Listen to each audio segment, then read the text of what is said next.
Kristen Keith here, joined with Armen Keteyian of 60 Minutes Sports. We're in New York City at the Forum of the State of College Athletics. How do you think the forum went tonight? I think it went great. You know, Bob Bowlesby deserves a lot of credit for bringing this group together to discuss these topics. And, he put himself on the line. And I think it's time for this kind of forum to spark debate and to move a lot of things forward, at a time when the NCAA in college athletics are really trying to figure out what the future's all about. What do you think the next step is? Well, I think the next step is going to be determined in many ways by the courts and by the decision on autonomy for the Big Five, which I'm in favor of. This game is, and I mean college football, which is really driving everything, is moving so quickly in so many ways. The popularity, it's never been more popular. It's never been more competitive. There's never been more pressure.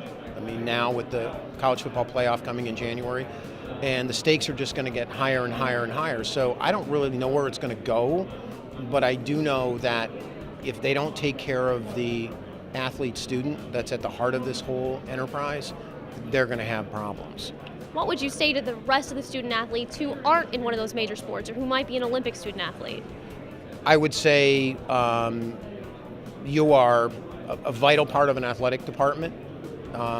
You are valued by the athletic department. God bless you I was a college athlete. I played baseball at San Diego State. So, I was a non-revenue athlete. But the fact of the matter is, the football program is driving the train. And it's a very large train that pays for virtually everything. And if they don't take care of these football players, and I don't mean paying them, I mean full cost of education and health benefits and things like that, and making their life easier because they are the cornerstone of the entire athletic department, then I don't know where, it's like, guess what's going to happen? Where do you stand on what Commissioner Bob Bowlesby said at Big 12 Football Media Days when he said, basically that it pays to cheat in today's society and with the NCAA right now? Well, what I said in there was, and I've been covering the NCAA for 30 years, there's never been a better time to cheat than right now. And I have a lot of friends within the enforcement staff at the NCAA, many of them who are a bit disheartened at the moment because many of the most experienced investigators have left to take other jobs, compliance jobs and things of that nature. And the risk-reward ratio right now has never been more in favor of schools that are willing to risk to cheat to get the big name, big time, five-star athletes because they are the difference makers for these programs. And when you think what one athlete can do for one program, Johnny Manziel, Exhibit A, generating tens of millions of dollars, is it worth the risk? And it is at this point in time. These college athletes like Johnny Manziel, they're big business for these universities. Can athletes be seen as amateur athletes?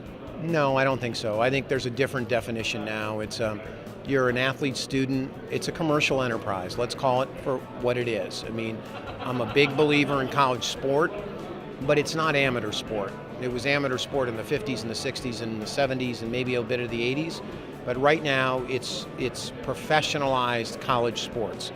When you generate, have athletic departments generating $100 million, as Texas does or Alabama does, or you have ESPN paying $400+ million to televise, the two semifinals and the finals of the playoffs, that's not amateur sport anymore. It's big time sport.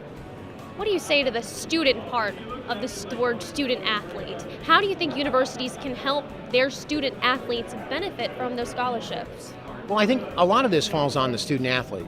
Look, you're going to get the benefits that 90% of the athletes or the students coming into this university don't get. You're going to have nutrition, you're going to have all the food you want to eat, you're going to have tutors, you're going to have study hall, you're going to have everything and anything you really want at your beck and call. If you don't take advantage of that, the system is going to use you to a certain degree. If you don't use the system to your benefit, that's on you. That's your fault. And I don't think the student athlete or the athlete student has understood that enough yet, that they can benefit from the system as much as the system benefits from them. It's Armen Keteyian from 60 Minutes Sports. Thank you so much for being on the panel today. Yeah. Would you do it again? Absolutely. Anytime, any place. Stay tuned for plenty more on the Big 12 Digital Network.